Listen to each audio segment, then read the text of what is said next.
চলো আজকে তোমাদেরকে দেখাই what I eat in a day but gym edition. First of all সকালে উঠে আগে গরম জল খেলাম, তারপর প্রতিদিনের ব্রেকফাস্ট 50 গ্রাম ছোলা, 25 গ্রাম বাদাম, 5টা আমন্ড। আর জিমে যাওয়ার আগে একটা কলা আর 7 কিলোমিটার সাইকেল চালিয়ে যেতে হয় আমার জিমে। এতে আমার কার্ডিও করা হয়ে যায়। তারপর আধ ঘন্টা সাইকেল চালানোর পর চলে গেলাম আমাদের জিমে। ভিতরে ঢুকে আগে অ্যাটেন্ডেন্স রেজিস্টারে আমার নাম লিখে নিলাম আর ড্রেস চেঞ্জ করলাম। 3 মাস আগে জিম জয়েন করেছি, কিন্তু এক্সামের জন্য অনেক সপ্তাহ বন্ধ ছিল, তাই আজকে থেকে আবার শুরু করছি। আর তোমরা যারা আমাকে অনেকদিন ধরে ফলো করছো তারা জানো আমার হাঁটুর একটা প্রবলেমের জন্য ভেলোরে যেতে হয়েছিল। সেখান থেকে ক্লিয়ারলি বলে দিয়েছে যদি আগের মতো অসুস্থ হতে না চাই তাহলে রেগুলার জিম করতে হবে। 3 সপ্তাহ গ্যাপ ছিল, তাই আজকে পুরো এক্সারসাইজটাই হালকা ওয়েট দিয়ে করব। ফার্স্টে করলাম ফ্ল্যাট বেঞ্চ প্রেস, তারপর ছিল ইনক্লাইন্ড এন্ড লাস্টে পেক ডেক ফ্লাই মেরে চেস্টের এক্সারসাইজ করলাম কমপ্লিট। তারপর ট্রাইসেপসের এক্সারসাইজ করে আমার ওয়ার্কআউট আজকে কমপ্লিট। দেন বাড়ি এসে ইয়োগা বার প্রোটিন ওটস 100 গ্রাম, যেটাতে আছে 26 গ্রাম প্রোটিন। এটা কমপ্লিট করে ফ্রেশ হয়ে দুপুরের মেনুতে ছিল ফাইবার,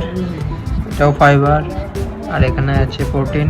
তারপর সন্ধ্যে স্ন্যাক্সে বানিয়ে নিলাম বেসন চিলা, 21-22 গ্রাম প্রোটিন আছে এর মধ্যে। আর রাতের মেনুতে ছিল গরম গরম চিকেন আর ভাত। দেন রাতে ঘুমানোর আগে 200 ml দুধ আর 5 মিলিগ্রাম ক্রেটিন ড্রাই স্কুপ করে খেলাম।